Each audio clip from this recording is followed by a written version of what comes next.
দেখুন দিদি যে বার্তা দিলেন আমাদের সকলের সামনে পরিষ্কারভাবে ক্লিয়ারভাবে একটার পর একটা বুঝিয়ে দিয়েছেন।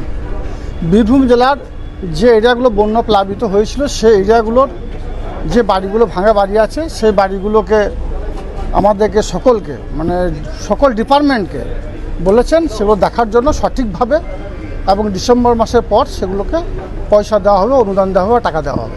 এটা ক্লিয়ারভাবে বলে গেছেন। বারবার বলেছিলেন পুজোর আগে অনুব্রত ফিরে যাবে, এই মুহূর্তে অনুব্রত ঘরে ছিল, এবার কি অনুব্রতর বাড়ির উদ্দেশ্যে রওনা দেবেন বা দেখা করবেন অনুব্রতের সাথে? দেখা না করার কি আছে এখানে? আমাদের অভিভাবক বীরভূম জেলার সভাপতি, আমাদের তার হাত ধরে আমাদের রাজনৈতিক জীবনের পথ চলা শুরু, দেখা না করার প্রশ্ন আসছে কোত্থেকে?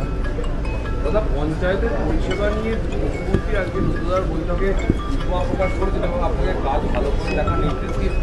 আমাকে বীরভূম জেলা পরিষদ এবং পঞ্চায়েত সমিতি দেখার দায়িত্ব দিয়েছেন। আর অল ওয়েস্ট বেঙ্গলে কাজের নিরিখে বীরভূম জেলা পরিষদ 4 নম্বর স্থানে আছে। আমরা ভালো জায়গাতে আছি, তবুও আরও ভালো করে কাজ করার জন্য তিনি নির্দেশ দিয়েছেন। তিনি আমাদের মা, তিনি আমার জননী, তিনি বাংলার মুখ্যমন্ত্রী, স্বভাবতই তার নির্দেশটা পালন করা হচ্ছে আমাদের কাজ। তিনি আরও সঠিকভাবে আরও দ্রুত কাজ করার নির্দেশ সকল ডিপার্টমেন্টকে দিয়েছেন। একটা প্রশ্ন করবো, কেষ্টদার আশাতে আপনার কাজ করতে ভালো হবে না কষ্ট হবে? অবশ্যই ভালো হবে। আমাদের অভিভাবক, আমাদের গুরু, আমাদের রাজনৈতিক জীবনের তার হাত ধরে পথ চলা শুরু। তিনি আমাদের পথ দেখিয়েছেন, বীরভূম জেলাকে, পিছিয়ে পড়া বীরভূমকে এগিয়ে নিয়ে গেছেন। স্বভাবতই কেষ্টমণ্ডল থাকলে আমাদের অভিভাবকহীন বীরভূম ছিল, সে অভিভাবক আমাদের এসে গেছে। এবার তো তার নির্দেশ মতো চলবো। আমাদের দায়বদ্ধ সকলটাই কেষ্টমণ্ডলের মাথার উপর চাপ। 5 জনের উপরে কি হবে? 5 জনের যে সেটা রাজ্য নেতৃত্ব এবং জেলা নেতৃত্ব যেটা সিদ্ধান্ত নেবে সেটাই বলবৎ হবে। আমি হচ্ছি একজন মামাটি মানুষের সৈনিক, আমি হচ্ছি একজন শহীদ পরিবারের সদস্য।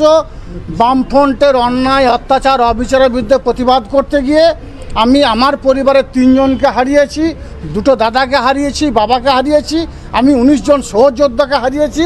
স্বভাবতই অনেক ঘাটের জল আমার পেটে আছে। স্বভাবতই তখন আমাদের নেতৃত্বে ছিল আমাদের অভিভাবক অনুব্রত মণ্ডল, তার নেতৃত্বে আমি বামফ্রন্টের বিরুদ্ধে লড়াই করেছি, আবার লড়াই করতে প্রস্তুত আছি। আপনার সাথে অনুব্রত মণ্ডলের কথা হয়েছে আশা করে? এখন উনি এক অসুস্থ আছেন, আর সকাল থেকে আমাদের যেহেতু সিএম আসবে এই নিয়ে আমরা ব্যস্ত ছিলাম।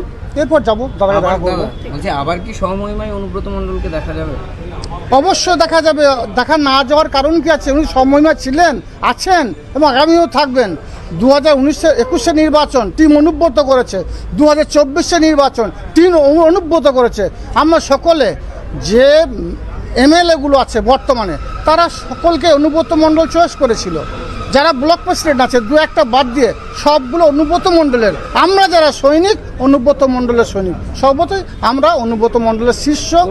তার কমিটি নিয়ে আজকে কোনো বার্তা? দেখুন, রাজ্য নেতৃত্ব যে সিদ্ধান্ত দেবে, আবার বলছি সেই সিদ্ধান্ত মাথা মেতে নেব।